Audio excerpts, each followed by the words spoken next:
Most presidents are not having sex with their wives in the White House. If Joe Biden was... Obama was. Obama was. He certainly was. Yes, he was. He's sexual.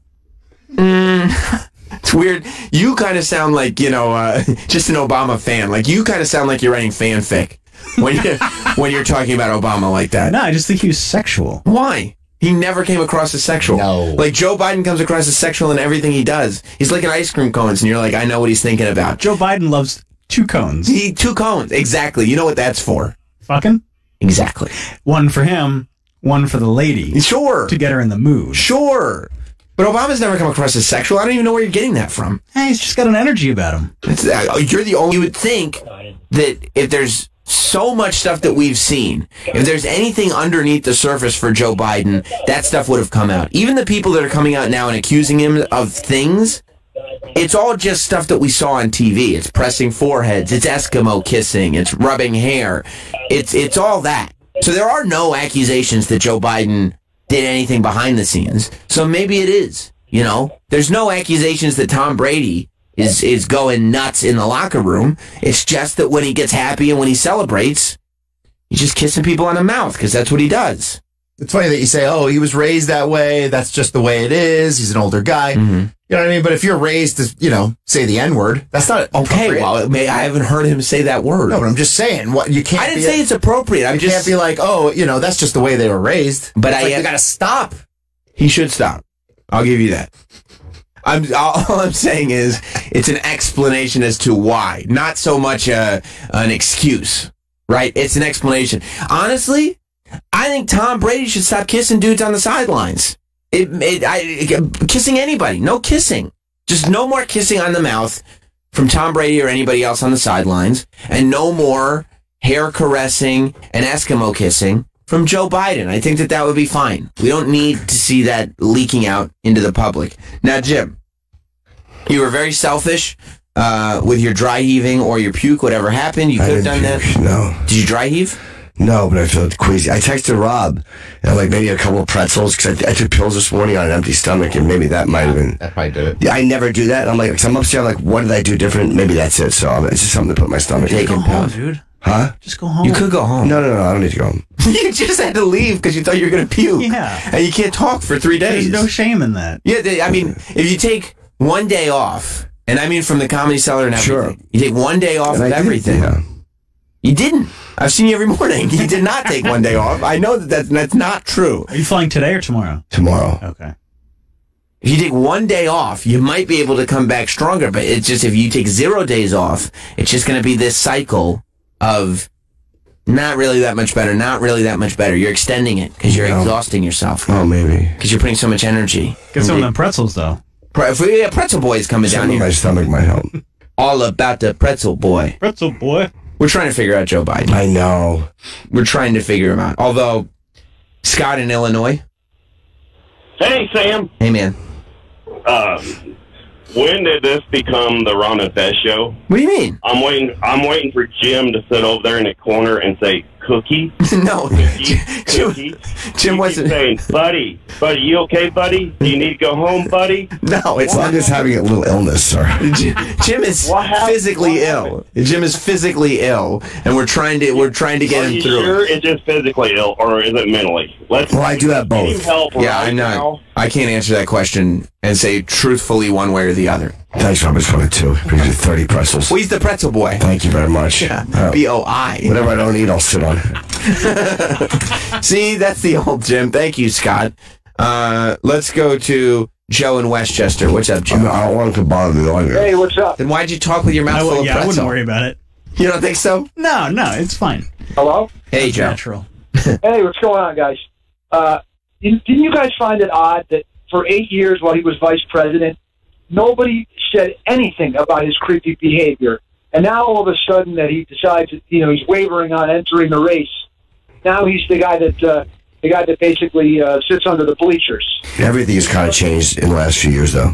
Well, yeah, it is interesting because things have changed, and I think that that's what it is. Like, people like us were talking about Joe Biden being creepy. Entertainers were talking about Joe Biden being creepy back then. I remember talking about Joe Biden having fuck night in America. And this was way back while he was still the vice president. So, but you're right about the news wasn't really getting into it, and the politicians in his own political party were not kind of chastising him for it. But they also, I don't think, looked at it like he wasn't running for president, and it wasn't 2019. And when you combine those two things together, you start looking at everything like it's a completely different world. Let's go to Greg in Illinois. What's up, Greg? Hey, Jim and Sam. Hey, man. Hey, so, like, I first saw, like, a video of him years ago, like, maybe, like, 4 or 5 years ago, like, hugging and, like, kissing the back of the head of, like, a Secretary of Defense wife that was just being, like put into office. And as he does, as he's doing it, the Secretary of Defense guy or whatever, he notices it. Like, his wife is like, she kind of like puts her shoulders up, and he notices Joe close, and it like pisses him off a little bit, and he stops his speech and pulls his wife a little closer, and then Joe like puts his hand off her. And I saw that video a while ago, and I've always thought that was that's not cool. Like, I always felt like Joe like knew what he was doing to the dude's wife, like right in front of everybody. I don't know if you've seen this video or not. I have seen him. We're looking at photos of it right now. Thank you, Greg. And I'll tell you that if I was sitting there and some dude who's probably taller than me had his hands on my wife's shoulders and started kissing the back of her head, I'd be like, "What are you doing, bro? What are you doing?" I gotta go as Vince. I mean, Vince, he probably had his own reasons then. That would probably be okay. Do you know what it is, too? It's so weird because the paradox is we're becoming so much more affectionate. Like, as a culture... You think so? Like, men are hugging a lot more. People are touching a lot more than they ever did. Absolutely, man. Guys never touched the way men touch now. Guys hug each other now constantly. It used to just be athletes. After you'd hug after, when you score a touchdown. Men hug. Every one of my friends hugs. Kiss on the cheek. It's much more affectionate now than it used to be. Well, I know you're more... What's that? You're more... Oh, sorry. I was going to say Jim's more affectionate with men than he ever has been before. That's true, but not with their penises. What? I'm not being affectionate with their penises. Not men's penises. No. Women's penises. Yeah, I'm a fag. Are you going over your mantra again? Yep. Your mirror mantra? Yep. You're saying you're not affectionate with women? Meaning that, like, if you're a heterosexual man, maybe you're more affectionate with your guy friend, but you're not sitting there going over to somebody else's wife and kissing her neck. Yeah, well, especially now, Me Too is a huge thing. Like, you have to be more appropriate with women. Yeah, but Joe's just like, look, this will make her feel good.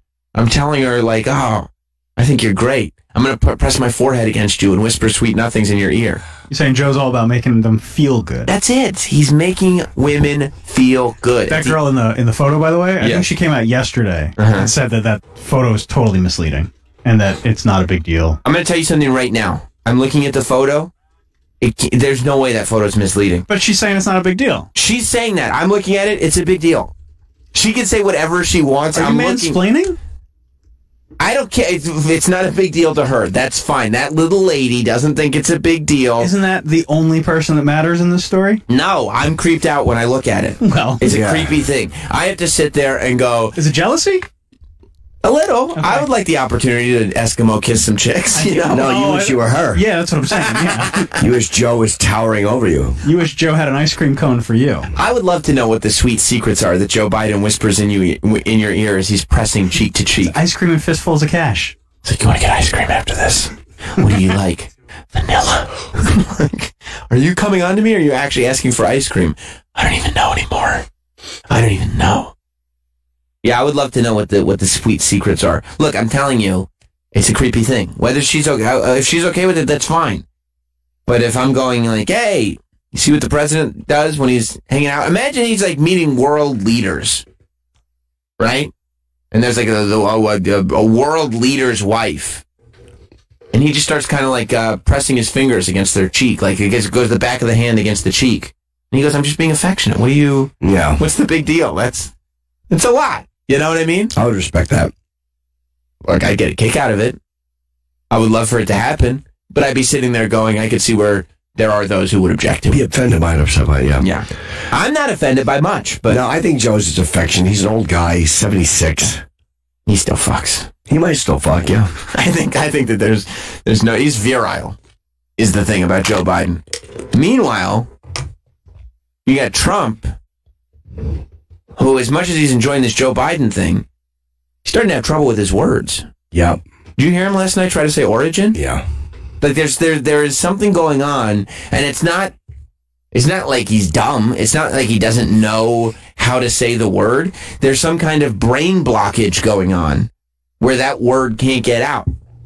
And that always scares me. That's the type of brain stuff where one part of your brain, you know what you're trying to say, but the other part of your brain just won't let it get out. You know? That's right. You start to feel like you don't have full control. Listen to him try to say origin yesterday. Go and take a look at the oranges of the investigation, the beginnings of that investigation, about the Mueller report.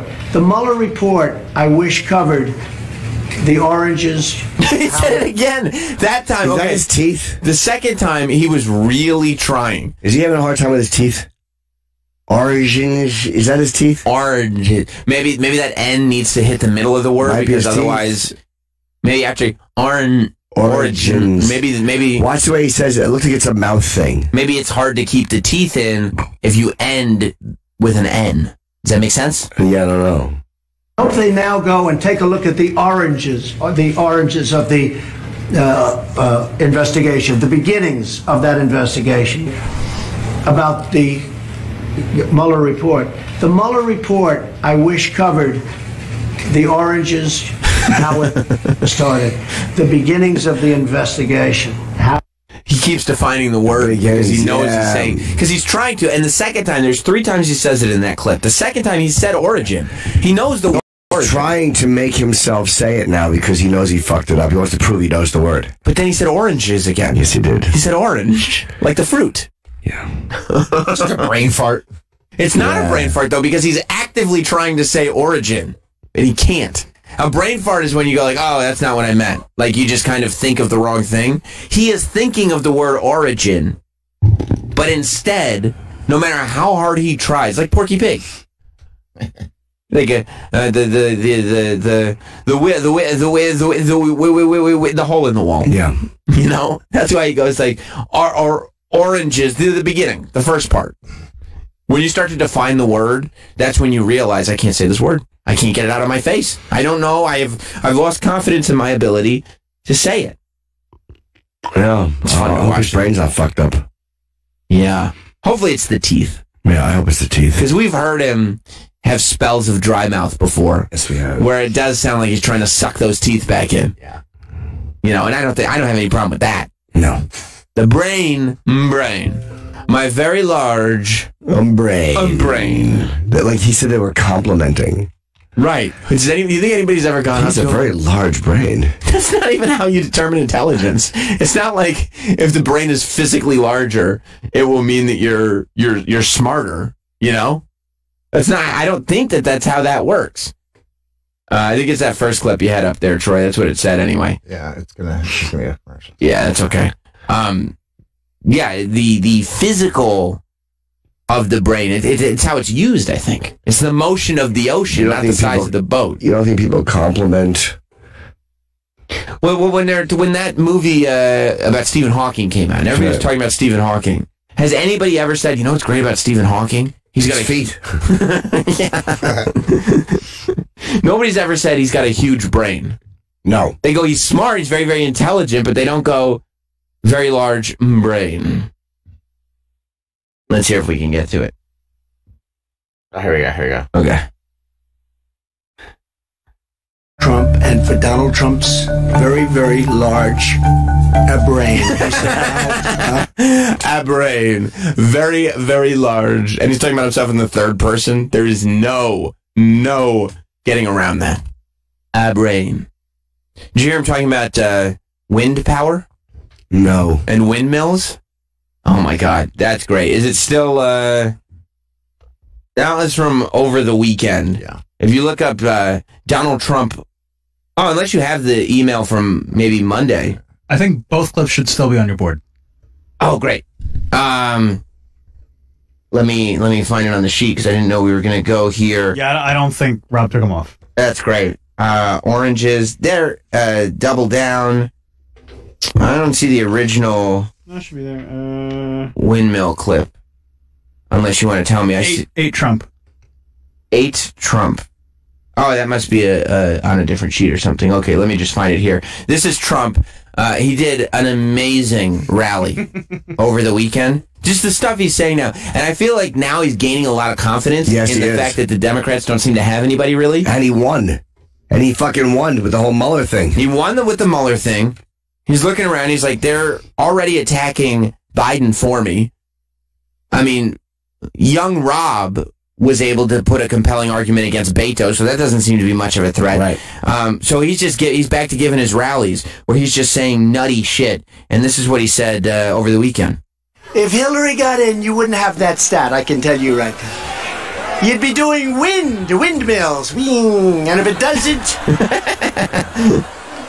doesn't blow, you can forget about television for that night.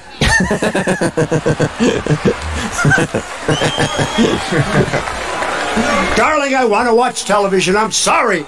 The wind isn't blowing. I know a lot about wind. Isn't that a great way to close it? I know a lot about wind. Yeah, why would you say that? I don't know. Material. And also, that's not the way wind technology, that's not the way wind power works. What? It's not like you need it to actively be blowing right now, otherwise it's not going to happen, right? We're not putting the cable system on a pinwheel, and then if it's blowing, then the cable works, and if it's not blowing, it stops. You're actually able to retain power. It's like solar panels. They suck in solar energy all day. That way at night, there is still energy inside the panels. Right. However, I guess Trump is saying, no TV tonight. The wind isn't blowing. Yeah, he's acting like it's a barge and the fucking thing has to be turning. Right, exactly.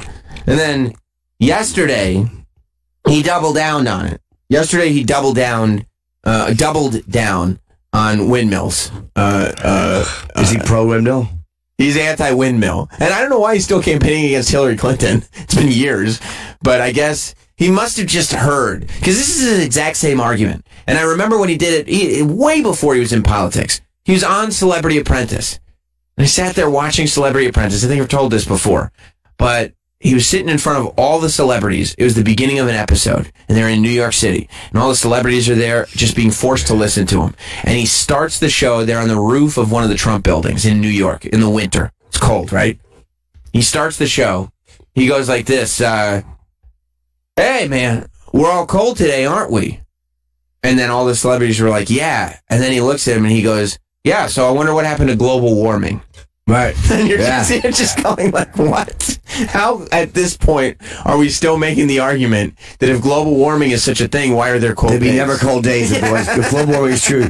You're never going to need your fucking hat. Exactly. And I think that's the similar philosophy he's got to windmills. This is what he said about windmills. Yeah, which I didn't even know windmills were a thing. I mean, I knew they existed. Sure. But I didn't know they were part of the national discourse. No, Mike Bloomberg's a big windmill fan. He likes windmills? Loves his windmills. You know what? Maybe that's why he's doing this. Because Bloomberg is now saying that if Biden decides not to run, Bloomberg might reconsider running. How old is Bloomberg? He's right around Biden's age. Enough of people who are 78. He's just a 78-year-old white male, but he's got a ton of money. I don't care if he's white. I just don't want another 70-something-year-old guy. I don't want anybody in their late 70s. For fuck's sake. Can't find anybody younger? Beto. Yeah. Beto is younger. I don't know where Beto's position on windmills is, though. So maybe that's what it is. Maybe he knows just in case Bloomberg decides to dip his foot into this race, right, I'm going to start making windmills sound like the dumbest thing in the world before he even gets there. That way, the minute he opens his stupid mouth about windmills, everybody's going to think he's an idiot. Is Hillary going to run? No, she said she isn't. She better not. She doesn't have she's no shot. Hillary wanted to put up wind. If you have a windmill anywhere near your house, congratulations. Your house just went down 75% in value. And they say the noise causes cancer. You tell me that one. You know, the thing makes it so And of course, it's like a graveyard for birds. If you love birds, you'd never want to walk under a windmill because it's a very sad sight. It's like a cemetery. We put a little statue for the poor birds.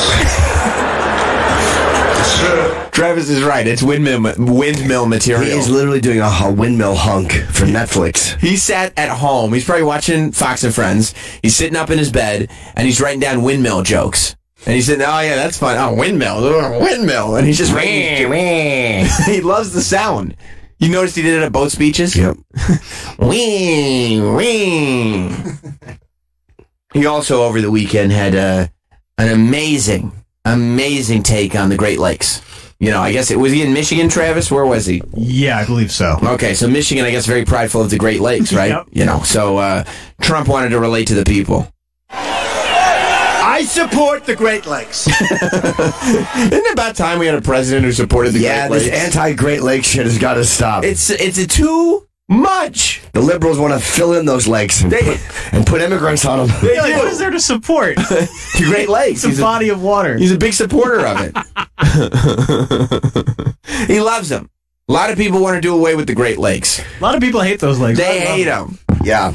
You know, Trump's always been a pro-lake, pro-cloud guy. That's right. Right. He likes clouds. He likes the sun. I support the Great Lakes. Always have. They're beautiful. They're big. Very deep. Record deepness, right? He's just going off book. He's just flying. And guess what? What? No. You mean the Great Lakes don't have record deepness? Nope. Isn't that where the Loch Ness Monster is held? They just can't get to her because it's so deep? Yeah. It's always got to be the best. Record deepness. You know why we're so prideful of the Great Lakes here in Michigan? They have record deepness. They're the deepest of all lakes. And besides that, even if they were, who would sit there and go, no, yeah, right. Does your town have the deepest lake? Is a record of deepness. My favorite is when he goes, very big. If you watch the video, okay, because his facial expressions are just great. I don't know how anybody's not entertained by this guy. It's so much fun to watch him. Like that's what really bums me out. That the people who don't like him can't just have fun like with a moment like this. Watching it's funny. Like a couple weeks ago, John Oliver did a thing exactly about this. How it's so hard. Because he is consistently so entertaining. Exactly. It's so much fun. But it was nice that somebody on his level admitted that Trump does a lot of hilarious things. Yes, entertaining. And again, this is not an important issue, the Great Lakes. Exactly. It's not even an issue. Nobody's sitting there wondering what... That's not true. That's not true. Are there those that want to do away? The libtards. The libtards? They want to fill in the lakes with sand. They do. Yeah. And allow the immigrants to just walk over them. And they're anti-lake. I see. Yeah. I see. Well, thank God our president supports the Great Lakes. Absolutely. And their record deepness. I support the Great Lakes. Always have. They're beautiful. They're big. Very deep. Big. Record deepness, right? Right? Like you just made that up, man. Big record deepness, right? Right? He's pointing down at the ground when he says deepness. But I think he just made up record deepness. Word depth. No, I think it's deepness. Record depth. That sounds a little scientific. I think deepness. But he literally is he's just improvising this whole thing. He's making it up as he goes. And it's weird because most people wouldn't sit there and go like, we're going to say there's a record for this. If it's just made up, you know? Right. Let's go to Bill in Canada. What's up, Bill? Hello, how's it going? Hey, Bill. Yes, how are you? How you doing?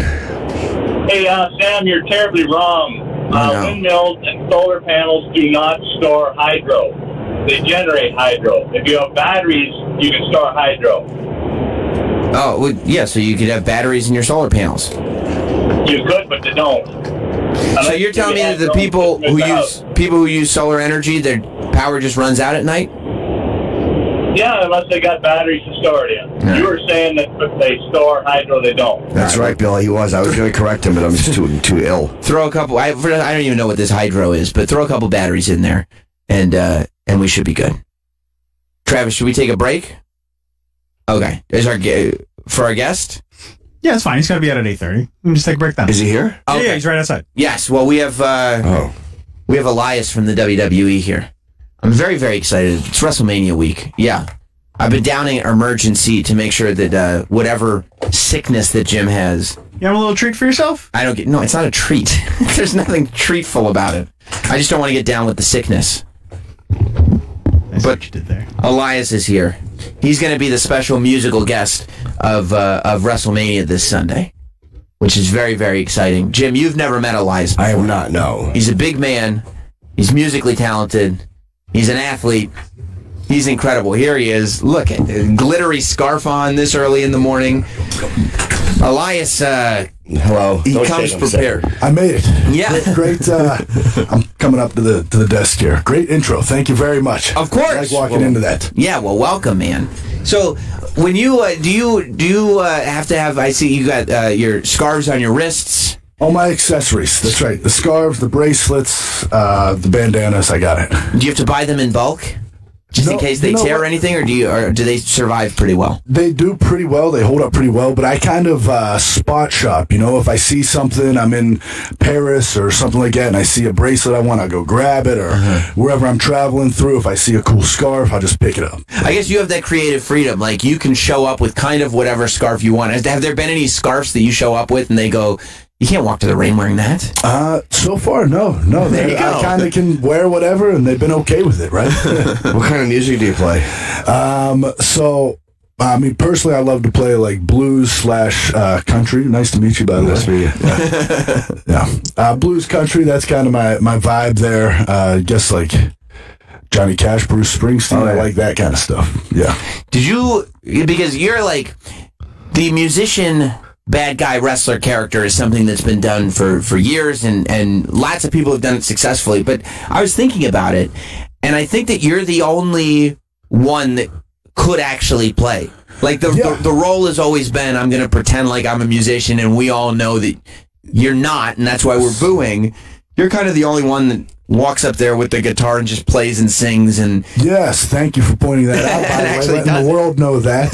I'm the only one that's ever actually played their instruments when they went out there. And, guitar is my number one, but as you know, piano, drums, whatever I got to do, I'll throw that in the mix. So is that what you wanted to do before you wrestled? You wanted to be a musician?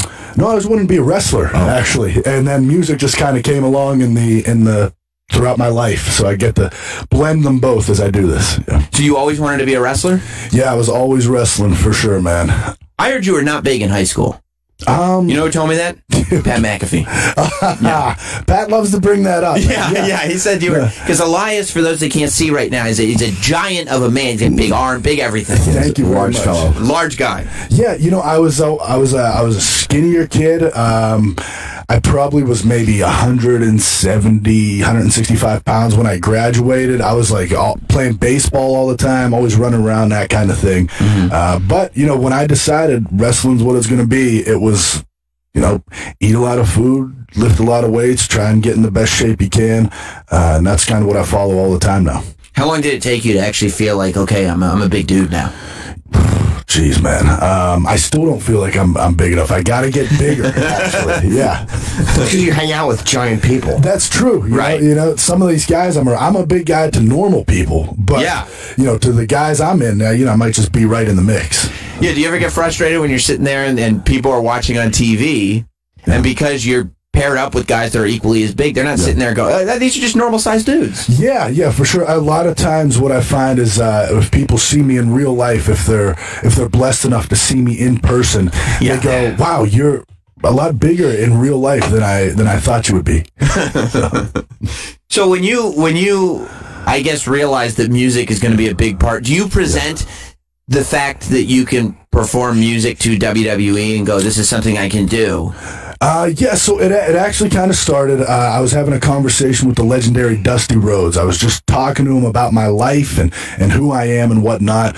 Sure enough, the next time I talked to him, I brought a guitar in. I told a little story to him about my life while I was strumming, and he was like, dude, that's it right there. Did he wonder why in the conversation you pulled a guitar out, or did he know you were about to do that? Dusty Rhodes, the guy's seen it all. He ain't surprised by nothing, you know what I mean? So, he was just interested. And when I showed up on Monday Night Raw, Vince McMahon, he wanted to know, what am I getting into? What is Elias here? And I went into his office and I said, Vince, put your cell phone away, hold your applause until after I'm finished, and shut your mouth. You did that in a private meeting with Vince? Yeah, this was just a one-on-one with Vince.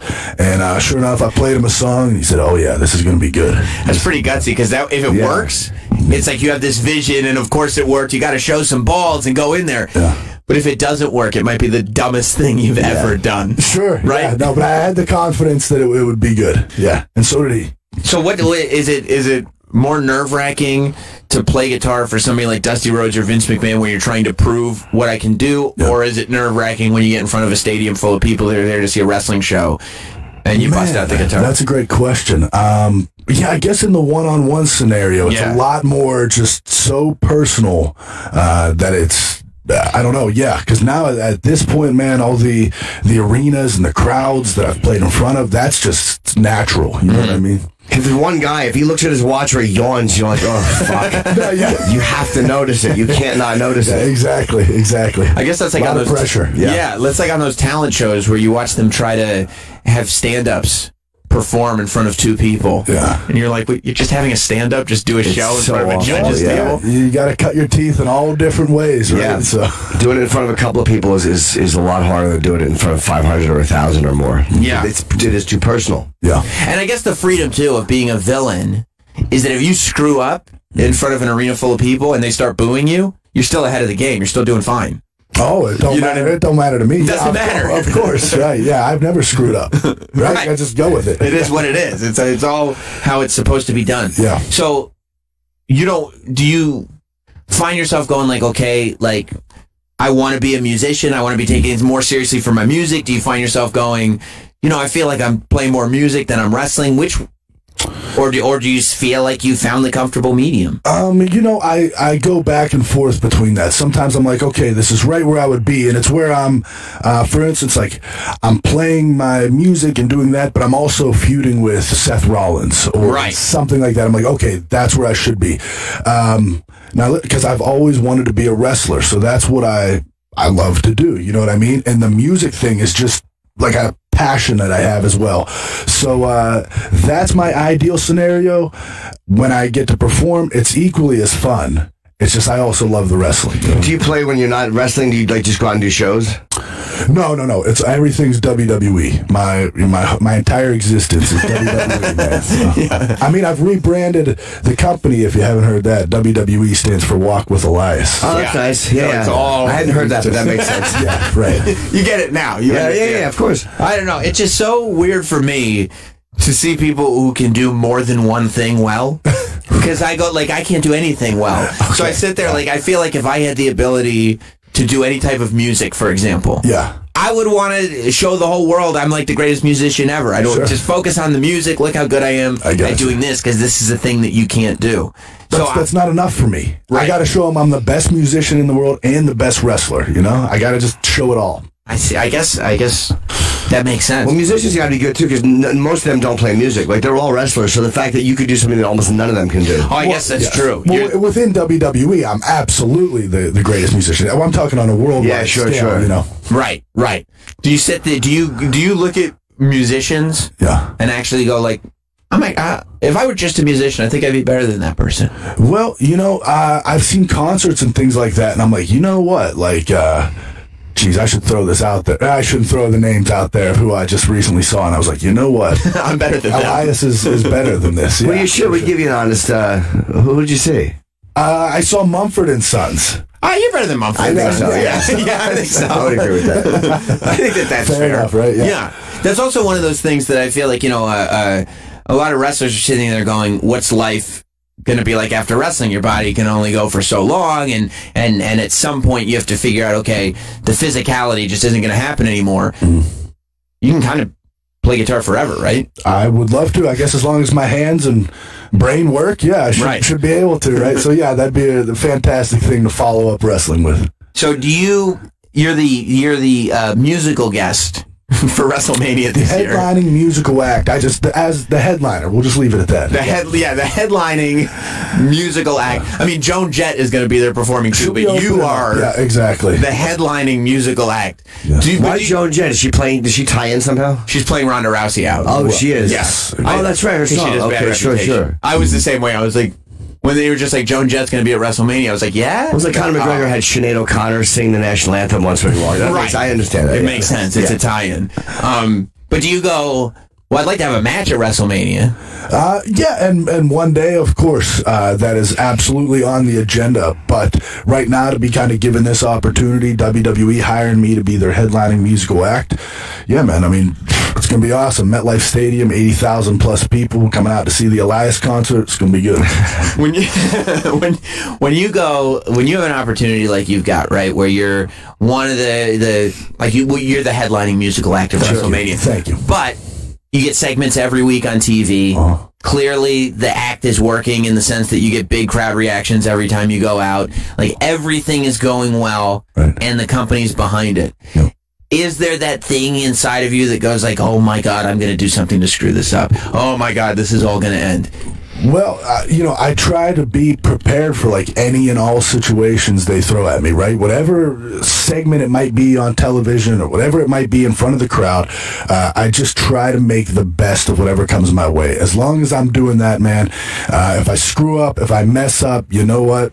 That's life. It happens, and I'll deal with it when that happens. Because you were kind of thrown in, a lot of guys, they come up from WWE's developmental system, which is NXT, and they come on the main roster with the character that they were doing there, and for whatever reason, it doesn't work, it doesn't click with the audience, it just doesn't have the same sort of, I don't know if emphasis is the right word, but it just doesn't work as well as it did on NXT, and you watch guys that you go, oh, they thought this was going to go really well, and they're kind of lost out there. And it doesn't do well when everyone sees it. It doesn't. Okay. It doesn't. It just happens. Why do you suppose that the Elias character breaks that rule and actually has worked, and you're way bigger now? Right. They only saw me here and there, whereas on Monday Night Raw in front of the world, I get to really express myself and kind of show the things I can do.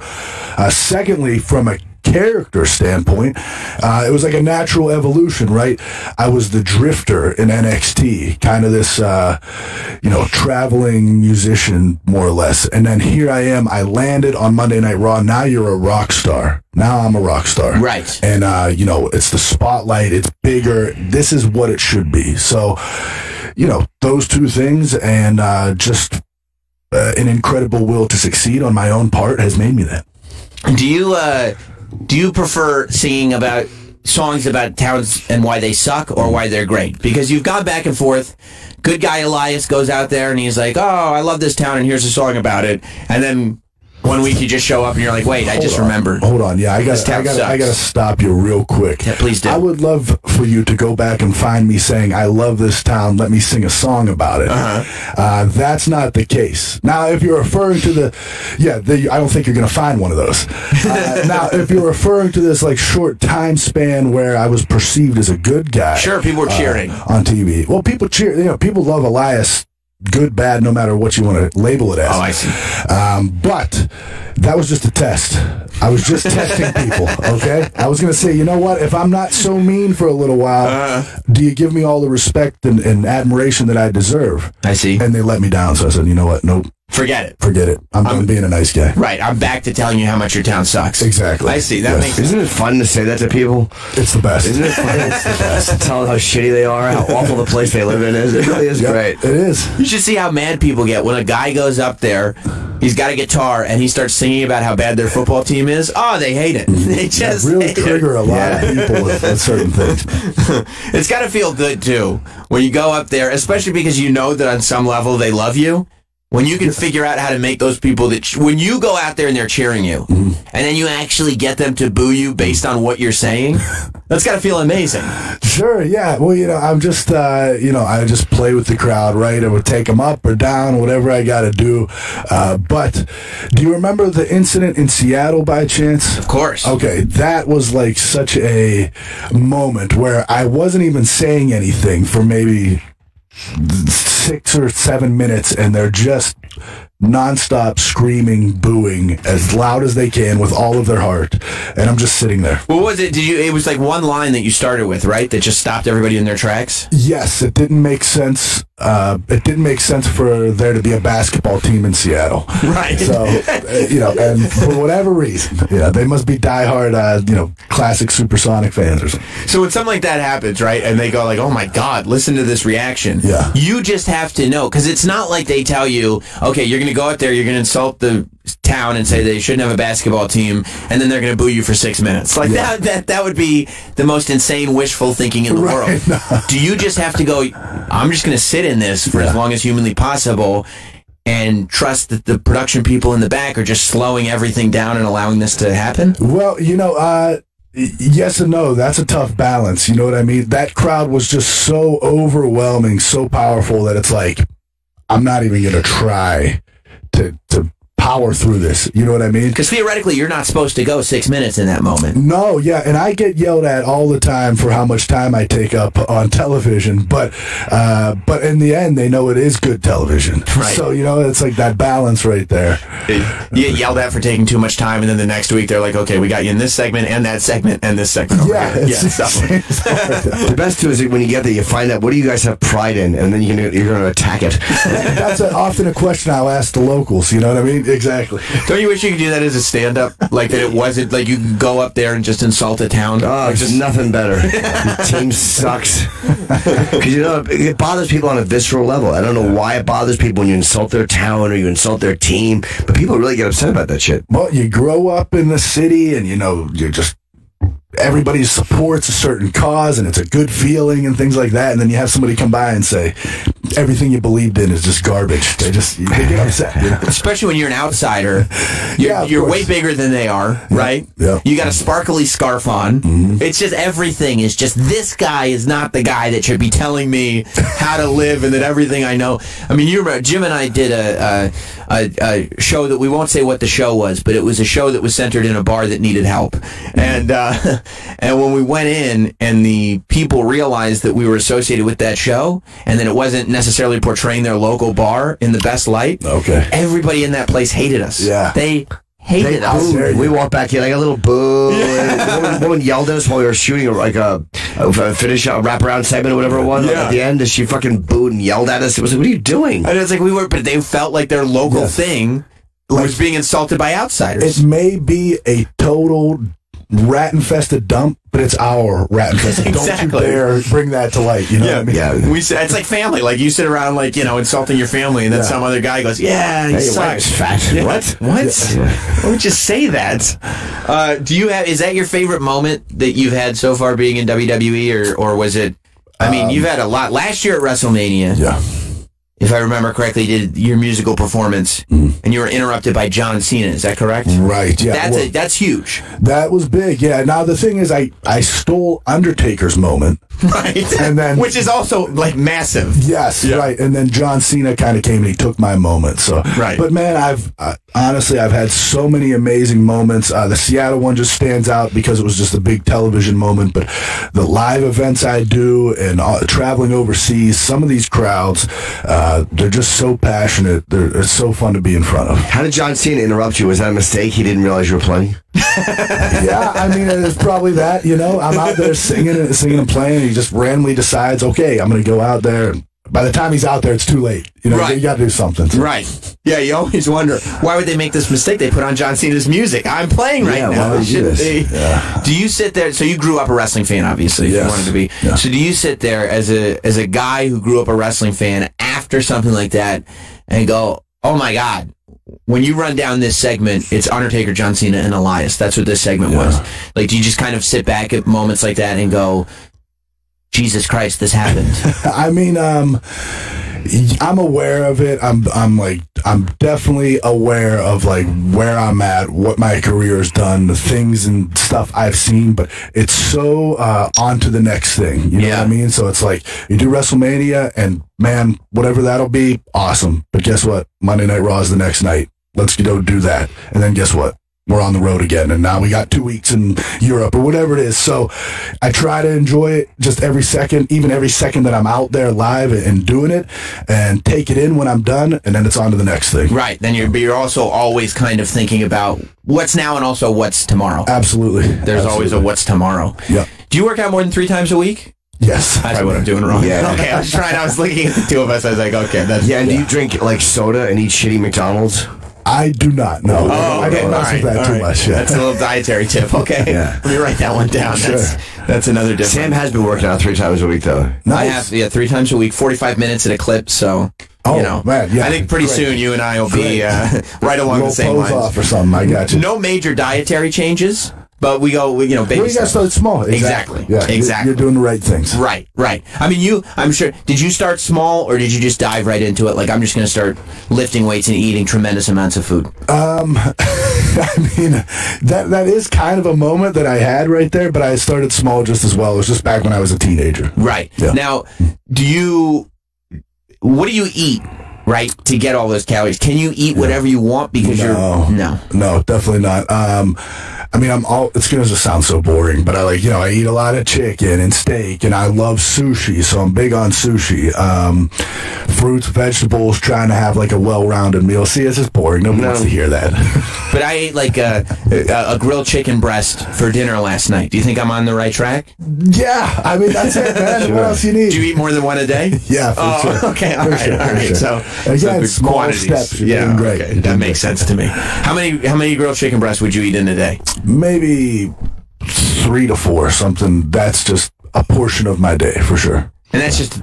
I like to start the day off maybe 10 to 12 eggs. Oh, my get all God. that stuff in that way. Okay. And then, move on to the chicken, then the steak, then the sushi. That's an ideal day. So what do you do before you're a wrestler making a ton of money? They can afford to buy a dozen eggs for breakfast every morning and eat like this. When you're just a kid with a dream who wants to get big, and then you start to get big, but you get big before you get rich and famous.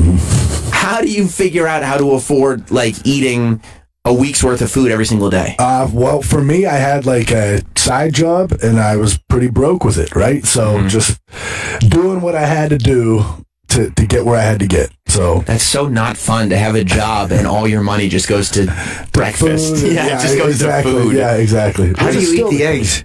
12 eggs a day? Over Does it seem me, like a lot? man. I'm just shoveling them in. Oh, you make them? In. No. I'll go wherever. On the road, I definitely can't make anything. I gotta buy everything. So you'll pop into like a deli or something and go, I need 12 eggs? Yeah, like a big Cracker Barrel guy on the road for sure. Cracker Barrel, 11, 12 eggs over medium for sure. Yeah. Right. That's amazing. That's amazing, yeah. And I guess, has it become easier? I feel like there's more people that are health conscious and kind of aware of different people's nutrition in terms of eating on the road and figuring it out. I don't know, easier. I mean, in terms of like there's more knowledge out there and things like, yeah, for sure. It's never totally easy to make the right decisions. Because you're always going to have, like, there's the gas station, there's Wendy's, there's whatever, you know what I mean? And so it's really about just making the right decisions. Yeah, that's the thing. A lot of times I'll be driving past a Wendy's and I'll go, like, yeah, that'd be a good stop. I should just pop in there. Yeah. And then I do. Yeah. It's difficult to choose not to do that. Yeah. No, Wendy's is great. I just, you can't always be eating that if you're trying to be in shape. I have a good time. I do well with food. I make great food decisions. It's with condoms that I go wrong. Yeah, okay. So everybody has the thing. But also not the healthiest choice in the world. Exactly. It's a poor choice. Right. But I do feel like I think where the discipline kicks in is whenever I do anything physical, I feel like, okay, I'm entitled to a reward now. Yeah. You know what I mean? It's a dangerous mentality. Right. Like, I've worked out, so I burned those calories, so I'm entitled to a treat now. Yeah, of course. When you're living the lifestyle that you live, you're always doing something physical.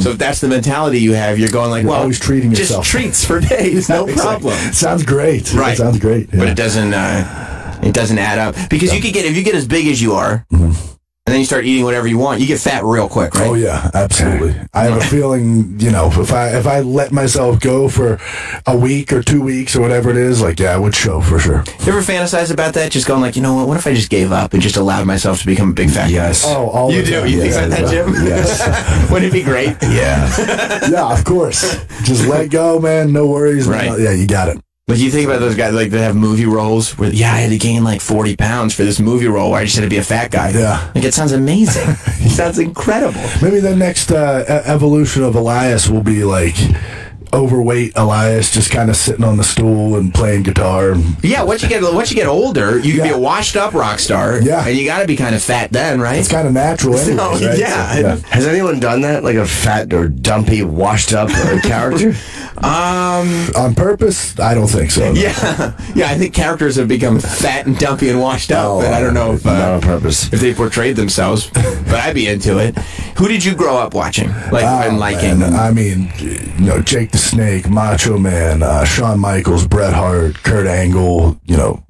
I'm moving up towards the more current generation, but yeah, I mean, Shawn Michaels was my all-time favorite. Macho Man, of course, Hulk Hogan, Ultimate Warrior.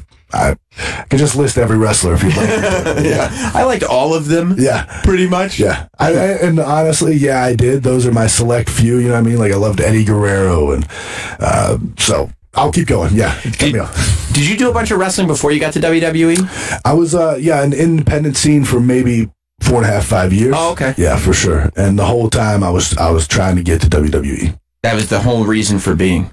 Oh yeah, that was the goal from the beginning. Yeah. Dave in the Bronx says he used your warm-up routine. What's going on, Dave? What's going on, Sam? No, I saw his warm-up routine from the Celtic Warrior workouts, and I started doing that before my workouts, and I did a complete body transformation. Like, I'm 217 now. Oof, sorry, I'm very nervous. 217, like, with abs, which is really hard. But yeah, his warm-up of just, like, the stretching and the dynamic stuff. Yeah, of course. I remember it, man. That's fantastic that you were able to take that, see that video, and it touched your life like that, dude, and you've transformed. 217. I don't know where you were at before, but it sounds like you must have lost some weight and gotten really great shape. So good, man. I'm glad what I put out there could help in some way like that. What's the warm-up? What is it? It starts with a bunch of, I guess, calisthenics, dynamic, skipping, scooping, hip open, stretching, things like that. Just really gets the blood flowing and your body primed for exercise. Like, I was nervous talking to you. Do you get? Isn't it weird when people are nervous talking to you? Yeah, I feel for them because there was a time in my life where I can imagine, I met Shawn Michaels, my all-time favorite, when I was 15, and I was just beyond nervous. Right. So, how did he treat you? Great. It was nice. He was very, very cool, and I told him, I said, he make me want to be a wrestler. That was I had to tell him that. You just look, it's never gonna happen, kid. Keep moving. But so whenever people are, nervous or whatever, they don't know what to say or do. I understand. You know what I mean? So it's a little uncomfortable at times, but I do understand, and I feel for him. So you do the independents for 4 or 5 years, then you end up in NXT, which is primarily based in Florida, but does some travel. Yeah. Not WWE level travel, but does... No, but they do road shows. Yes. You get to WWE, where, it's nothing but travel all the time. Yeah. And just show. And like you said, the pace, that the stories are moving, and the things that you're doing are moving is, it's insane. It's like nothing else in entertainment. Yep. What was kind of the biggest shock, or what left you kind of the most okay, I gotta get used to this, and I gotta get used to it now? Man, it's that's kind of I do get that question sometimes, but it's weird because as a fan of wrestling, I wasn't just watching Monday Night Raw and then I was tuning out the rest of the week. I'm studying what it's about. Right. What it's so nothing is really catching me off guard here. You know what I mean? I kind of knew, it's a total grind, and you're traveling all the time, and it takes its toll. And you know what I mean? So, in television, live television, it's a crazy environment, but it's not totally caught me off guard. You know what I mean? Totally, yeah. Isn't the live element great though? Because you know there's no net, so if you fuck up, that's just it. There's something great about that. Live performing. I mean, there's just exactly. You just said it right there. Yeah, it's over. You don't have to go back and try to touch it up. It's like whether you did it right or you did it wrong. Yeah. All we can do is think about what we're doing next time anyway. Yeah. Was there anything that you got into and you're like, okay, I know how this works, or I have a pretty good idea how this works, and then you saw it firsthand and you said, this is totally different? Man, again, I don't think so. Yeah. Of course, it's just, you know, I catch myself in moments where I'll get stressed out or I'll get angry or whatever it may be because of the whole process. And then I catch myself and go, oh yeah, this is what I do. You know what I mean? This is all a part of it. So yeah, this is just part of the gig. Yeah. I guess you have to maintain that philosophy, right? Regardless of what, like this, it's not like you're brought here just to jump in a ring, wrestle, punch in, punch out, and you're done. Like this is a whole lifestyle of a job. Definitely not that, man. You know, even if we get a day off, it's not like I'm just checked out. I'm living it all the time. Do you like when the celebrities are around? Like when you got Colin Jost and Michael Che that are going to be in the Andre Battle Royal at WrestleMania, and they're involved with Braun Strowman and whatnot? I mean, or do you prefer when it's like, let's concentrate on the wrestlers that have been here? Yeah, you know? I'm always for focusing on the talent that we have and making them the best we can and making them be the biggest deal we can. If a celebrity comes in and it's going to help elevate or bring more people or, you know, more eyes on the product, then yeah, let's do it. I'm game for it. Let's make it great somehow. You know what I mean? Mm-hmm. So I go back and forth on if I think it's good or not. But as long as it goes back to the talent that is there night in, night out, then that's when you like it. Yeah, listen, if Colin Jost and Michael Che come in and we're all about just let's make those guys look great and then move on, that don't do anything for anybody as far as I'm concerned. Right. But if they come in and it makes Braun Strowman look great and more people see WWE and it's a good interaction, okay, cool. Wouldn't you like to throw a celebrity around? Wouldn't that be nice? Just put them in their place, right? Yeah.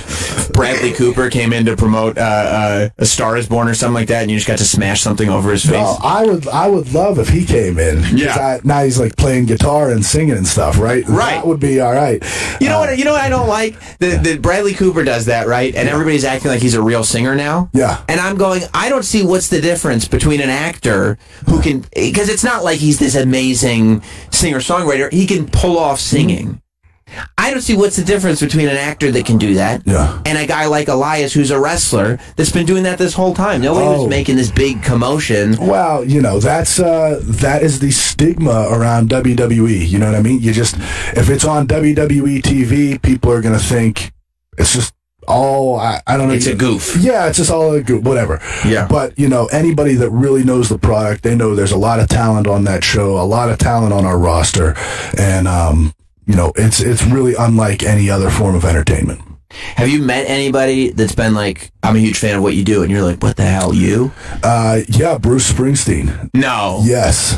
That's amazing. Yeah, it was great, man. So... What did he say? He said, like, I'm a fan? He said, hey, man, I know what WWE stands for. Did he really? So I was like, dude, great. Where did you meet him? Great. Listen, I was in New York, filming my documentary at the time. We were doing something at the Garden. He was there. It was a brief interaction, but, man. But the fact that he knew even who you were and appreciated it enough that he knew the catchphrase, of course, is like enormous. Yes, right. And I love Bruce Springsteen and have my whole life, so to have that right there is very cool. Do you think sometimes about like figuring out how you can take the Elias character that like is kind of an attraction, right? In the sense that you're performing, you're singing, you're doing there's an act here, and moving it so that you can be the person who's main eventing against Brock Lesnar or somebody like that. Yeah, and I really think that's just a matter of opportunity kind of coming my way, which I'm ready for when the opportunity comes. I'll be ready for that. So I don't know how it's viewed otherwise, but for me, I think it's just a matter of switching gears, you know, and just being ready for all of it. Yeah.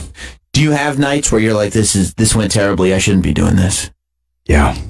Okay, I wasn't necessarily for the whole room. But okay, that's good to know. Because I mean, yeah, I think like no matter how long any of us are doing it, whatever we do, some days we leave going, boy, do I stink. Oh my God, I'm terrible. Everybody is probably their own harshest critic, right? Yeah. So yeah, there's definitely elements of that where we want to make everything great. Yeah. Anybody who's good, like people who go, no, that really doesn't occur to me. I'm just, I go out there and I'm confident in everything that I do. You're probably not that good then. You know what I mean? No, yeah. I feel like people who are their own harshest critics. Yeah. Are generally the ones that end up being better off for it. Makes sense. I mean, it's torture, but they're better off for it. Yeah. Jim, that does occur to you sometimes? Yeah. A lot. I'm in the wrong business. Shit, yeah. You think so? Oh, yeah. A lot of times. Have you started writing for your WrestleMania music? I mean, the last pay-per-view, I thought it was pretty exceptional because you ended up... What did you have, like 3 segments at the last pay-per-view? I had 4. 4, actually. Where it was like interstitials, where it was almost like Elias was there with his guitar, explaining the story of the night as we went on. Sing a song about whatever just occurred. Yeah. Talk about the city a little bit, and then move on, and then have another, one of those later on in the night or whatever. So that was super fun. Yes, I've got ideas for WrestleMania for sure. And do you do a lot of your own writing? Yeah, oh yeah. Yeah. Oh yeah. It's like, when it comes down to the music and things like that, there's only so many, people that could help you with that kind of thing, so a lot of these words are just coming from my head, man. Have people presented you, like writers or whoever it is, presented you songs that go like, I was thinking this could be your song, and it goes like da da da da, and you're like, what the? I'm not gonna sing this. You know what? No, because right off the bat, when I get to Monday Night Raw, they kind of understand that it's different, right? So they'd rather come to me and see, what does Elias want to say? What does he want to do? What's the music like? And then they can help from that point on. So there's always ideas being thrown in the mix, but nobody's insulted me in that fashion there where they come up with a crazy song. You would take it as an insult, though. Oh, yeah. You'd be like, you have no idea what I do you? What are you thinking? Right? Get out of here right now. Yeah.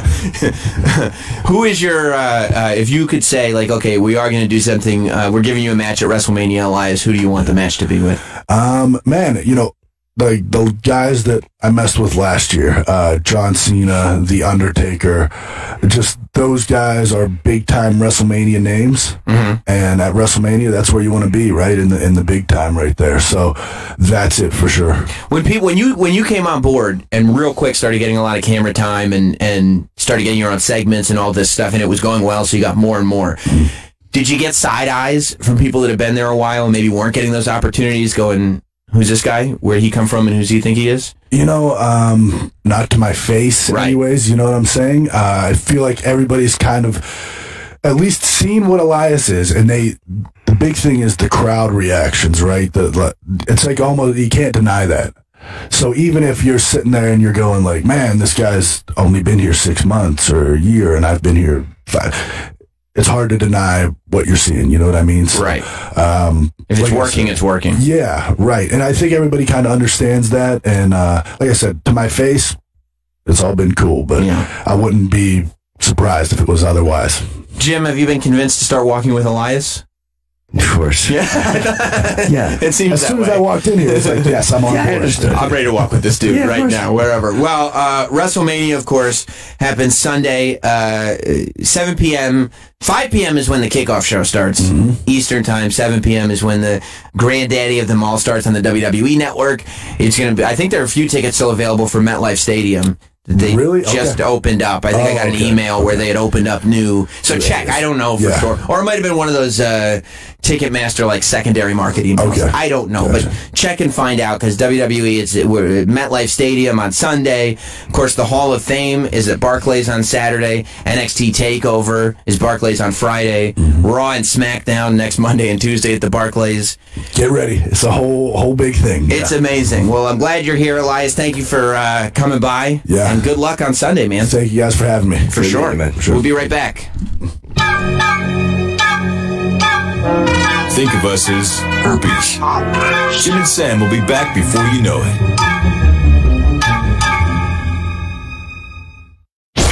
Jim Norton and Sam Roberts are live every morning at 7 a.m. Eastern. Yeah. But when they're not on the air, you can still enjoy all the content they've been pumping out with SiriusXM On Demand. What a time to be alive. Download the SiriusXM app and never miss another moment of Jim and Sam. Catch up or give your favorite bits another listen. We're double belling. Oh, with the bell. This is hell. That's right, Hell's Bells. That's Jim and Sam On Demand. Available on the SiriusXM app. SiriusXM Volume presents The Conversation, an exclusive interview with musician and Rock and Roll Hall of Fame member Dave Grohl, conducted by Live Nation CEO Michael Rapino, recorded at the 2019 Polestar Live Summit. I knew the chorus was coming when I saw his foot getting close to the distortion pedal, so I just go, and then that was it. The Conversation with Dave Grohl and Live Nation CEO Michael Rapino premieres today at 7 p.m. East, 4 p.m. West on Volume, the only 24/7 talk channel about music.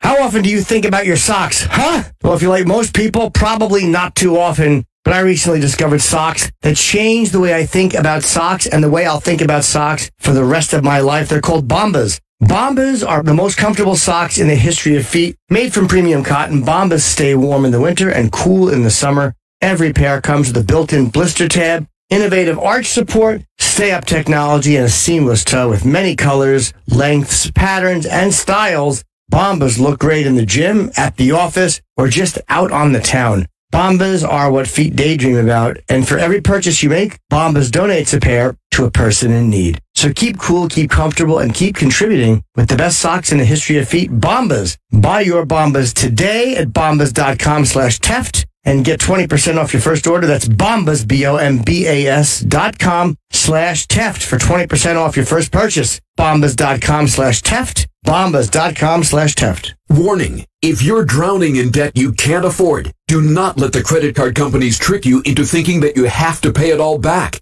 because you don't. What the credit card companies don't want you to know is that there's actually a way to get debt-free without paying off your entire debt or going bankrupt. If you have $10,000 or more in credit card debt, you now have the right to let us settle that debt for a fraction of what you owe. For free information, call Credit Associates now. 1-800-900-8407. We'll even show you how much money you could save. If you can't afford to pay off all your debt, do not let the credit card companies trick you into thinking that you have to. Call Credit Associates now for free information on how to get debt-free faster than you ever thought possible without debt consolidation or bankruptcy. We depend on your success and offer a guarantee, so there's no risk. For free information, call now. 1-800-900-8407. That's 1-800-900-8407. 1-800-900-8407. Guys are terrible at taking care of our health. Whether it's a knee injury, a bad back, guys are usually more comfortable rubbing some dirt on it than seeing a doctor. Well, the same is true for erectile dysfunction. Studies show that 70% of guys who experience ED don't get treated for it. No, we just lay there and make excuses.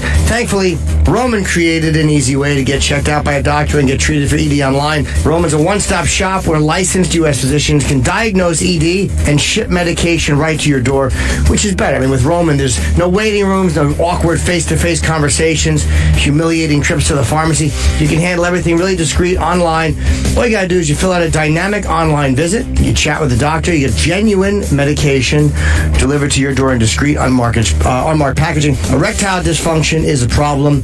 Guys don't like to tackle it, but with Roman, it's really easy. For a free online visit, you go to getroman.com/Teft. That's T-E-F-F-T. Getroman.com/Teft. That's getroman.com/Teft. Walmart shoppers, it's time to experience Cremo's extraordinary attention to scent with a refreshing blend of citrus, herbs, and warm woods in Cremo's new Barber Grade shampoos. The soothing fresh blend scent evolves as you lather, giving you a truly one-of-a-kind shampoo experience, all while the astonishingly superior formulas clean, condition, build volume, and fight dandruff. New Cremo Barber Grade shampoo. It's the ultimate hair freshener. Upgrade to Barber Grade today. Look for the distinctive white bottles with the Cremo crown at Walmart. Did you know that Jim Norton and Sam Roberts are on social media? A lot worse things they could be doing, apparently. Am I right or wrong? Or right back to that. Check them out at Jim and Sam Show on Twitter, Facebook, YouTube, and Instagram. I really want to learn how to do all this and put up fancy pictures. And listen to the show live Monday through Friday at 7 a.m. Eastern. A lot of that is inappropriate content. Well, you got to make people want to learn. Lucky us. What a time to be alive. What do you think, babe? Faction Talk, Sirius XM 103. You know, one of the most important things that we do for our health every day is it's brushing our teeth. However, for whatever reason, most of us don't do it properly. Quip is a better electric toothbrush created by dentists and designers. Quip was designed to make brushing your teeth more simple, affordable, and even enjoyable.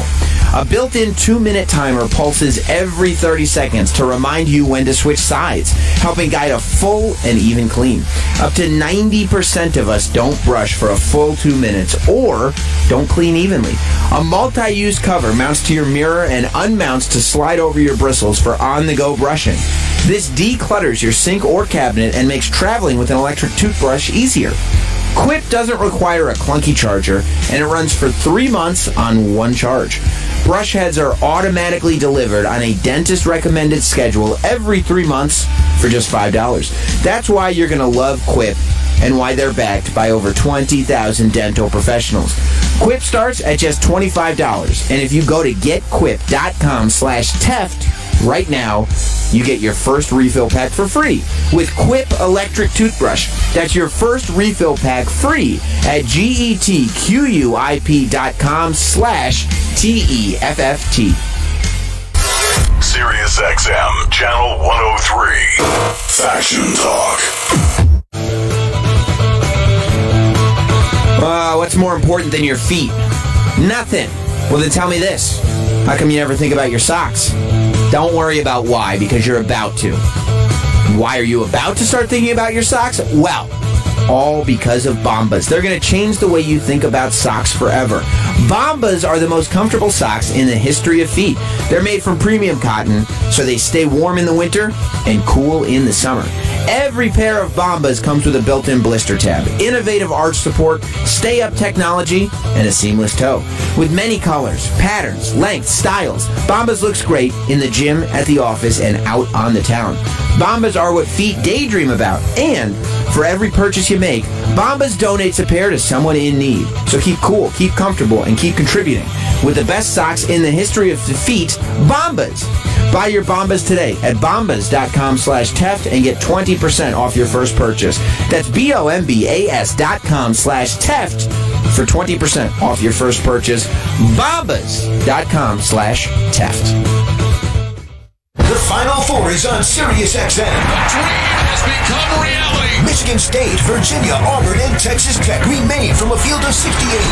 Starting Friday, ESPNU Radio Channel 84 is in Minneapolis, talking to college basketball's biggest names and breaking down the games. Michigan State soaring to the Final Four. For the first time ever, Auburn is going to the Final Four. Hear every exciting second of Westwood One's Final Four coverage on ESPNU Radio Channel 84. One of the most important things we do for our health every day is brushing our teeth, yet most of us don't do it properly. Quip is a better electric toothbrush created by dentists and designers. Quip was designed to make brushing your teeth more simple, affordable, and even, yes, enjoyable. A built-in 2-minute timer pulses every 30 seconds, reminds you when to switch sides. It helps guide a full and even clean. A multi-use cover mounts to your mirror and unmounts to slide over your bristles for the on-the-go brushing. This declutters your sink or cabinets and makes traveling with an electric toothbrush much easier. Quip does not require a clunky charger and runs for 3 months on one charge. Brush heads are automatically delivered on a dentist-recommended schedule every 3 months for just $5. That's why you love Quip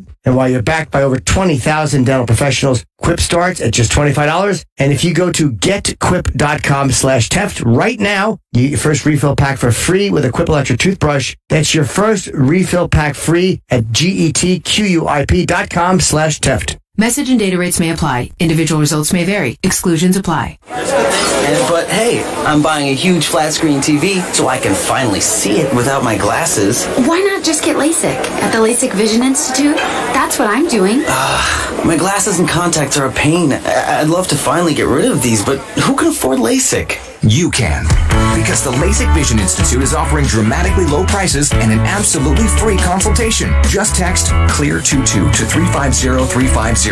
The LASIK Vision Institute has already performed over 1 million procedures. They use the latest FDA-approved LASIK technology that helps the majority of patients achieve 20/20 vision for a fraction of what others charge. Better vision, better value. The LASIK Vision Institute. Make this the year you finally get LASIK. For a free consultation plus an extra 20% discount, text CLEAR22 to 350350. You'll see for free if LASIK is right for you. That's CLEAR22 to 350350. Message and data rates may apply. Please don't text while driving. If you've been in business more than 20 minutes, you've probably printed your logo on all kinds of promotional products. We all know logos work because they're on everything from the top of skyscrapers to the bottom of shoes.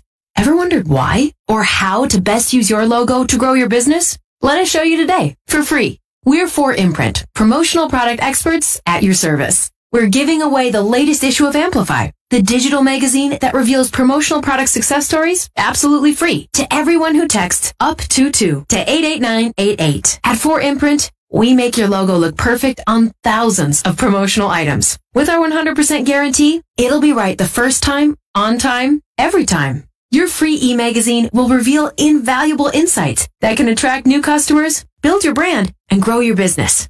Get the latest issue of Amplify absolutely free by texting UP22 to 88988. That's UP22 to 88988. Cremo Company is proud to present a new line of barber-grade shampoos that make perfect sense. Literally. A layered and complex juniper and eucalyptus scent that evolves as you lather, giving you a truly unique shampoo experience. All while the astonishingly superior formulas clean, condition, build volume, and fight dandruff. And complete your style with Cremo barber-grade styling products. It all just makes perfect sense. Look for the Cremo Crown at Target, CVS Pharmacy, Rite Aid, or on Amazon.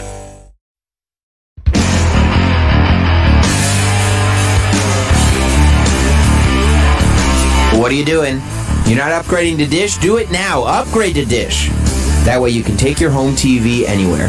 No matter where you are, with the Dish Anywhere app, you can stream live satellite TV, watch everything on your DVR, and choose from thousands of on-demand movies on the go. Enjoy your favorite shows and the most popular movies with just your phone, tablet, or computer, even if you're not able to be in the comfort of your own home. Upgrade to Dish for better technology, better customer service, and a better TV experience. The Dish Anywhere app, just one more reason Dish stays tuned into you. Watching TV anywhere requires internet-connected Hopper with Sling or Hopper 3 and compatible device. To learn more, dial 1-844, call Dish, or visit Dish.com. Dish, tuned into you. Rock the beat! They say laughter is the best medicine. Get ready for a full dose. Jim and Sam are back right now. Rock the beat!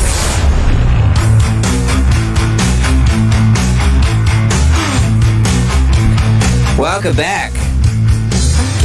Thank you to Elias for stopping by. Jim had to go home. He was feeling queasy. He finally took a half a sick day.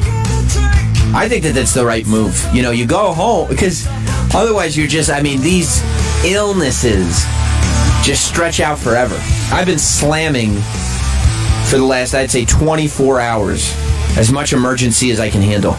That's just a treat for you, though, right? Of course, I just love emergency so much. Vitamin C supplements are just my little treat for myself. So this is a half day for Jim, right? We're not crediting him with a full day? Absolutely not. No. Pay? No. Okay. Pay-wise, half day. Half day, and technically, since I'm still here, I would get his half. So you get 1.5 days. I get 1.5 days, and he gets a half day. I think that fair is fair. That's fair. That's really all we can do here. And it might not be fair, but I do. I was planning on doing the Better Come to our new Better Come to Church cover right now. Better find a church. Jeez, it's like what did I say? Better come to church. Come to church. It's like he's not even a fan, Troy. I know. I am not. Yeah. That is exactly how it should be perceived. No, I am not a fan of the original. We'll just have to play it again for Jim next week because I don't want to stretch it out a whole another week before we get to play this thing. We've been obsessed with JD and the Straight Shot pretty much ever since James Dolan kicked that Knicks fan out of the building because he said sell the team. He banned a Knicks fan from ever attending Madison Square Garden as a fan ever again. So, interest in James Dolan kicks up, as does interest in JD and the Straight Shot. Now, I thought when we first started talking about this that they were nowhere, that this band just wasn't anywhere, but you forget James Dolan has a lot of connections, because it seems like when I go on social media and check Twitter mentions and whatnot, everybody is seeing them pop up, whether it's on different channels on Sirius that are not playing them, ironically, whether it's wherever it is. JD and the Straight Shot is popping up in people's lives, and it makes you wonder.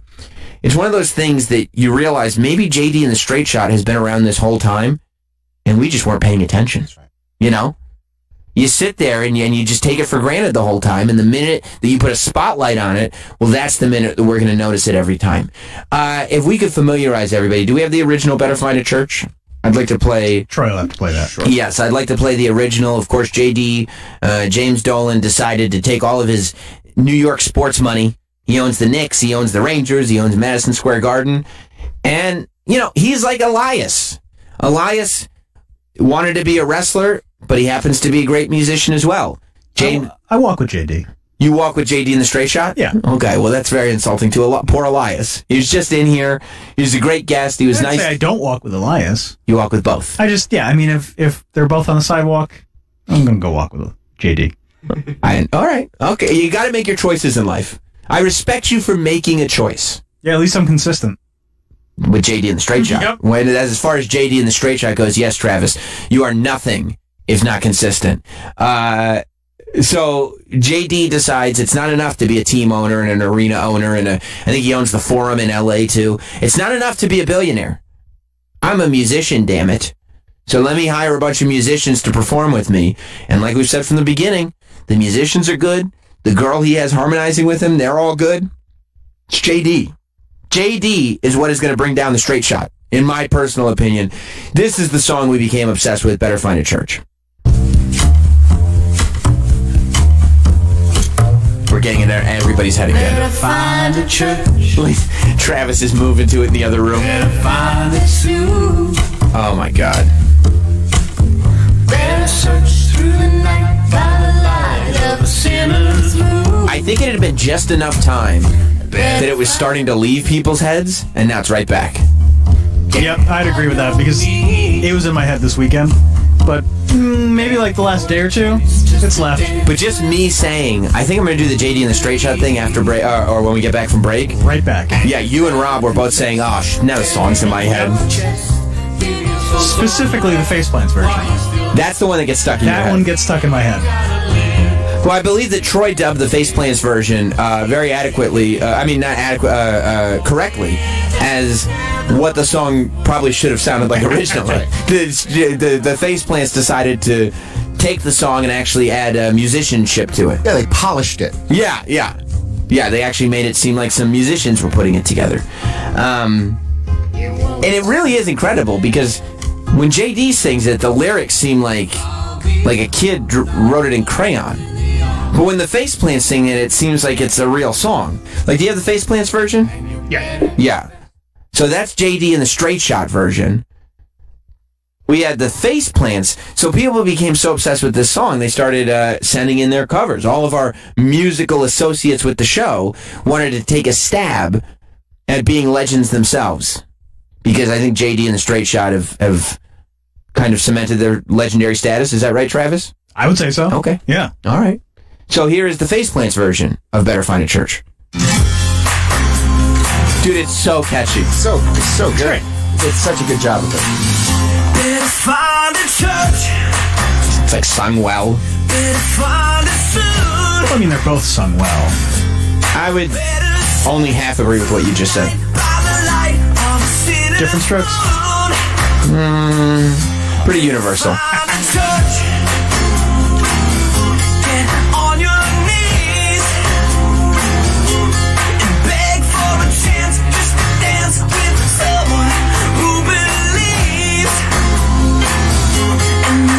Here it comes. That's where it kicks. We should have had Elias do a version. Wonder if I can get that done. I'd like to hear an acoustic version by Elias. Okay.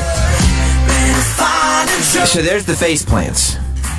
Incredible version. I am going to hit up WWE PR and see if, and send them the lyrics and see if we can get, although they might not want to get involved because I'm sure, you know, James Dolan owning arenas, them being in the arena business, they probably don't want any part of that. But we'll see. No harm in asking. What could it hurt to ask? What are they going to say? No, that'd be fine. Then we have, of course, the dance remix by Black Caviar. That's right. That was a big hit, too. We want it to cross genres is the thing. We want everybody to be able to appreciate JD and the Straight Shot. So here is the Black Caviar version.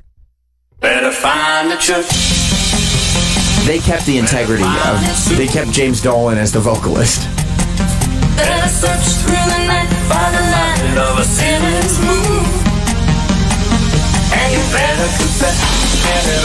It does make me want to do Molly. I do want to do drugs. I understand that. Yeah.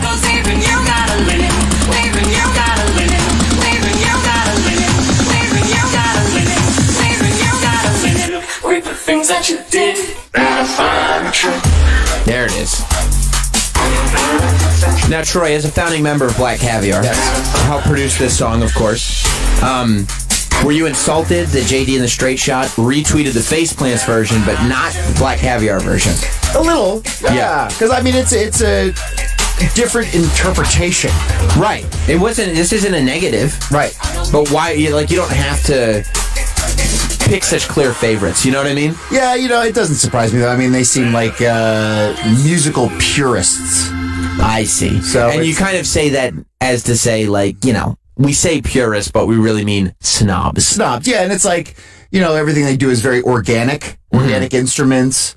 So, they probably look at like computer music as like, this isn't music. What they're doing is real music. So, which is a stretch. Yeah. It's 2019. You know what I mean? Right. Use computers. And, let's be honest. It's James Dolan. He's not a musician. Exactly. Right. Just because you're singing a song doesn't mean you're performing, right? Right. But we've gone a step further now. We now have ready to debut for the first time here on Jim Norton and Sam Roberts. We're stepping into another genre of music. We have the Face Plants. We have Black Caviar. Now, we have the Jamie Josta version. The Jamie Josta version, and we were teasing it over the weekend. I know people were getting frustrated that we hadn't gotten to it yet. That's why today I said it's crucial. We must get to it. Should we just go for it? Are we ready? Yeah, we're ready. Okay. I have not heard this song in its entirety. You're going to love it. I would love to hear what his interpretation of Better Find a Church was. Jamie Josta, friend of the show, lead singer of the band Hatebreed, and now an artist behind. And this is not a Hatebreed song. This is a Jamie Josta song. This is Jamie Josta. Okay. Here it is, Jamie Josta's interpretation of Better Find a Church.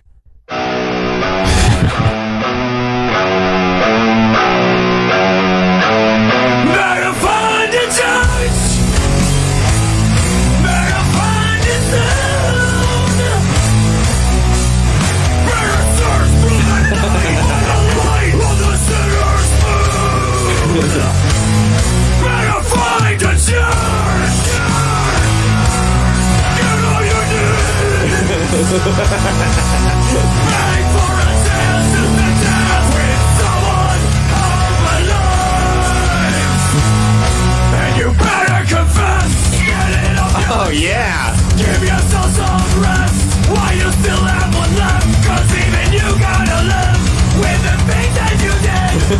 Secrets you hid. Heaven forbid that the devil gets word. Better find a church. Wow. Awesome. That's fucking great. That is awesome. Sometimes Jamie Josta's in here, and you're just talking to him and just shooting the shit with him, and you forget. You really do, He's right? an incredible talent. Amazing. Yeah. Like, the voice on this guy, you can't believe. As I'm hearing Jamie Josta sing that song, I'm going, I don't know that guy. I talk to Jamie Josta all the time, just having conversations. I don't know the guy singing that song. Jamie's the man. That's incredible. What a rendition. Very sludgy. Very stompy. And that breakdown there, where the drums kick in, oh, that's great stuff. I wonder if that'll get a retweet from JD in the Straight Shot. We'll see. We'll post it later on Twitter. We will post it. Oh, yeah. Okay, and they're all the versions, I think, as we interrupt, as we're listening and whatnot, I think all the versions are available on our YouTube channel as well. Yes. I think so. And we'll put up Jamie Josta's as well, coming up very, very shortly. And if JD was smart, he'd put out a remix package. Of course, we've done it all the work for him. Everything's done. We did it all for him. We're just obsessed. Lucky for JD and also lucky for the Straight Shot. We're obsessed with them. Yeah. And the fact that they exist and the effort and money that is being put into this operation is incredible. I don't know where we go from here. After Jamie Josta, we'll see if we can get anything from Elias. But, if any of you guys want to submit anything, go ahead. But I could understand. I think that there's a degree of intimidation going on. Because, these aren't exactly fan submissions. These are professional musician submissions. All trying to just, live off that inspiration that JD and the Straight Shot provides. Where does that rank for you, Travis, on your top 3? As much as, they're all separate artistic renditions, It's so hard. It's tough to say any one is better than the other, because that's what I love. That they celebrate the entire catalog. Exactly. They all three offer so much on so many different levels, and all three offer so much more than the original. But if you had to, Travis. If I had to? Jeez. Troy's not going to like me. I think Troy understands that the electronical musical genre... I don't know if that's the exact technical term. That's what EDM stands for. Electronical? Electronical musical genre. All right. Well, you know what? That's just showing my age. Yes. You I didn't know that. You do sound a little old right now. But the electronical musical genre...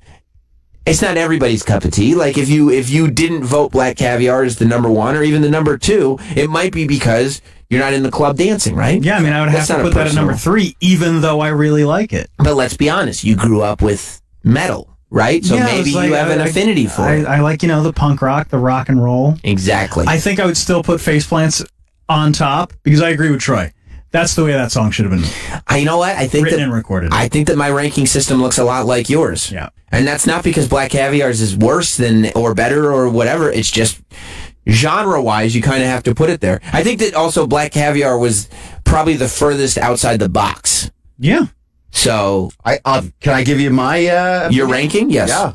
I think Jamie's first. I probably like that one the best. It's tough to argue that. Yeah. Jamie's did an amazing job. And that's the other thing, too, that just because we're so used to music, when you've got somebody else singing the song, you're instantly going to go, whoa.